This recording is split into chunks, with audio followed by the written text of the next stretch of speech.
What is your take on Bob Lazar? Well, we looked into the Bob Lazar story, and but only from a certain relatively superficial uh, level. Looked at we found out what his clearance levels supposedly were, and so on, which came back saying it was not high enough to be doing what he says he was doing.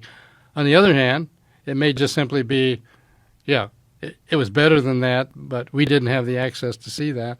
So when I hear his physics descriptions, it's a puzzle. It seems not exactly as I would anticipate might be the technology behind the craft, but I can't absolutely write him off.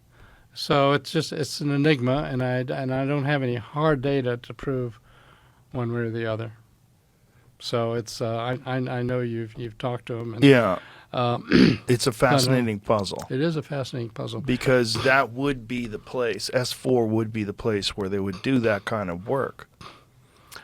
I mean, if you wanted to do something like that in complete privacy and secrecy, you'd do it in the middle of the Nevada desert, very protected, That's true, right? outside of Area 51.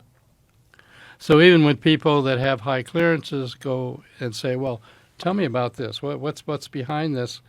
Who knows if it's a special access program, an SAP? It might be say, "No, we're going to tell you that he didn't do anything of significance here. In fact, he might have done something of significance. There's just no way Right. of telling from the outside." Yeah.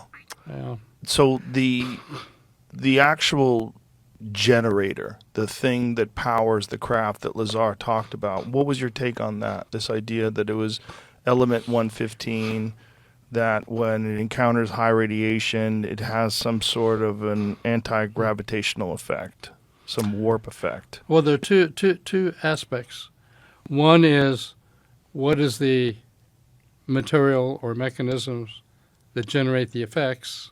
And then the other is, are the effects being described reasonable descriptions of the kind of effects you think are associated with such craft?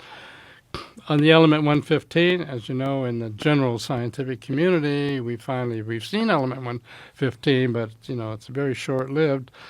So it's hard to evaluate that, and at this point, there's no evidence that's it. So it was On the other, we should explain to people, it was theoretical at one point until they detected it using, was it a Large Hadron Collider or another particle collider?